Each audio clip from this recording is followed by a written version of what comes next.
Hello, calculus students. I'd like to go over the Unit 4, Day 5 warm-up question.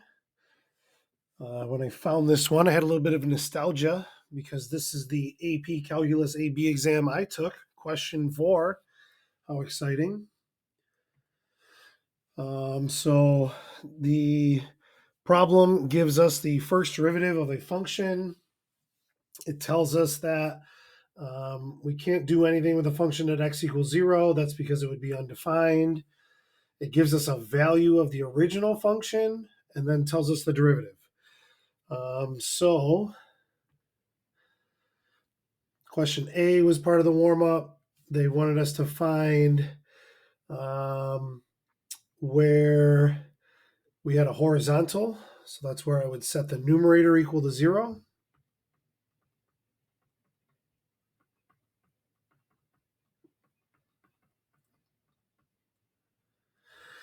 I'm sure at the time I wasn't super pumped that the answer wasn't an even number. It's irrational. So this would be where we had horizontal tangents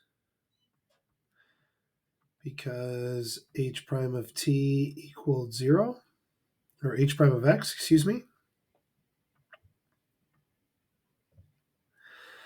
And then I wanted to know if we had a local relative min, local relative max, or neither at these values.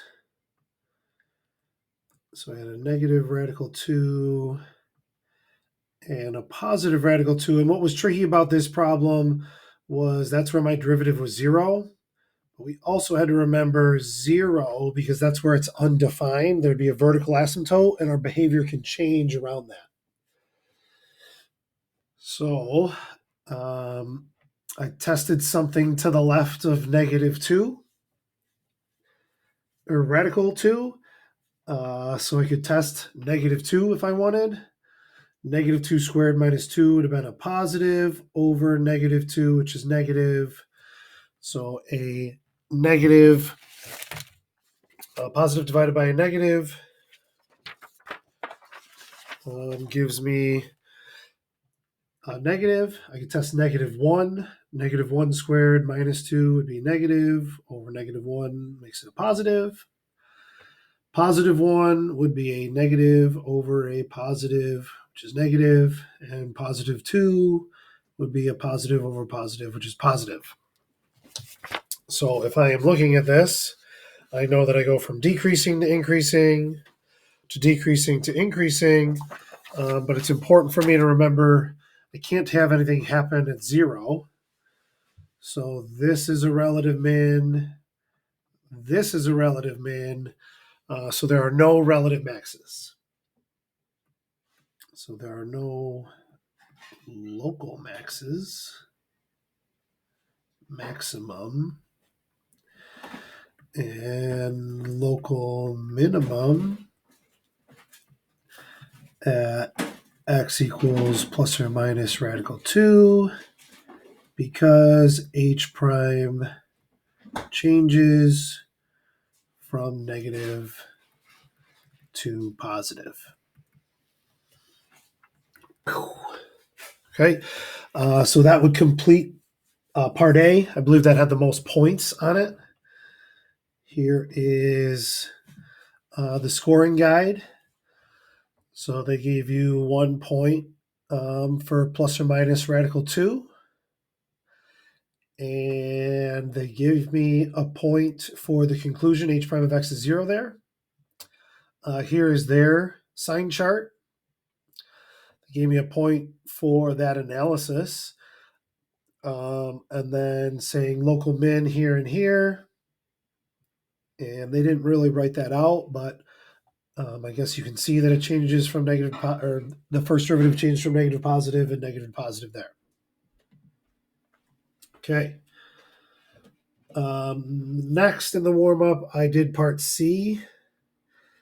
And hopefully we remember if we want a tangent line, this is the general form of point slope. Okay. So it's kind of sneaky sometimes. They give us information in these free response questions and we don't use it right away. We have to use it in part C. So I know that, okay?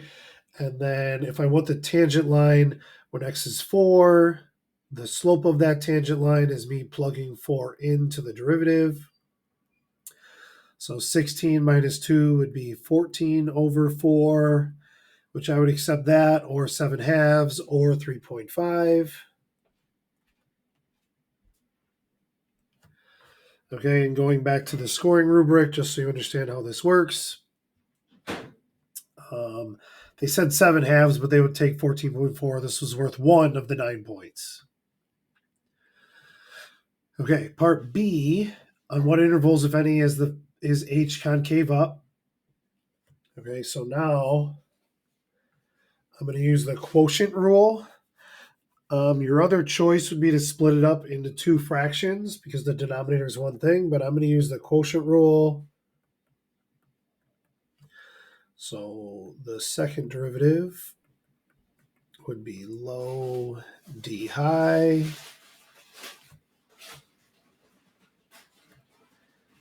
minus high d low all over low squared. If I clean that up, I'd have 2x squared minus an x squared plus a 2 because I have to distribute that negative all over x squared, which would make x squared plus 2 over x squared. If you split it up, you would have gotten 1 plus 2 over x squared, or possibly 2x to the negative 2. So now I go to my sign chart. Again, we're undefined at 0, so we have to account for that. It was initially in the problem. That's where the denominator would equal 0. Okay, and if I set x squared plus 2 equal to 0, the numerator, I get x squared equals negative 2. That would give me plus or minus I radical 2, which is imaginary. Okay, so this numerator is always going to produce a positive value. So I don't have any critical points besides the 0. Again, that made this problem tough because you had to keep remembering that. And if I test points in this derivative, okay, any number squared is positive, plus 2 will be positive. Any number squared down here would be positive except for 0, but they exclude 0. So this function is concave up everywhere except at 0. So this is concave up for all real numbers, but x can't equal 0. Let's check the scoring rubric. Whoa. So here's B. They simplified it to 1 plus 2 over x squared. They said it's greater than 0 for all x's can't equal 0. Therefore, the graph is concave up for all except x can't equal 0. So you got a point if you did the second derivative, any form of it. You got a point if you talked about the second derivative being positive, and then our solution, which I wrote out differently. So in my mind,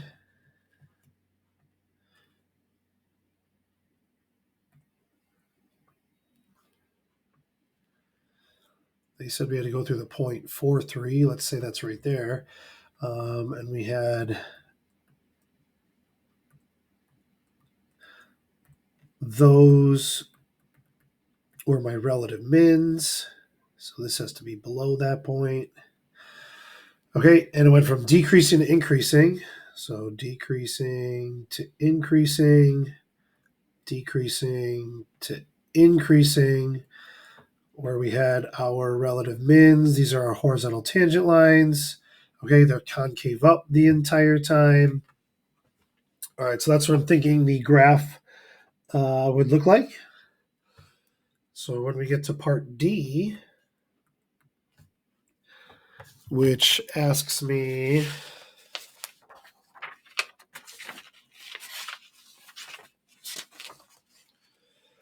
does the tangent line of the graph at h x equals 4 lie above or below the graph of h for x greater than 0, y? Okay, So visually, my tangent line would be right there at 4, 3. So I would say the tangent line is below h of x. Okay. Um, and the reason why is because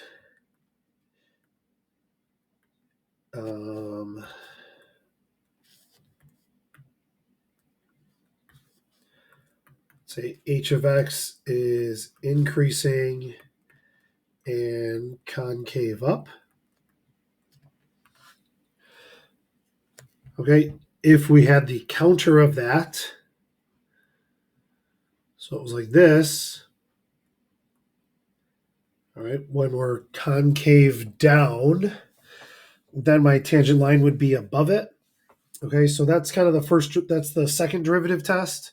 So if I'm looking at this right here, because it's concave up in a horizontal tangent line, that makes it a relative min.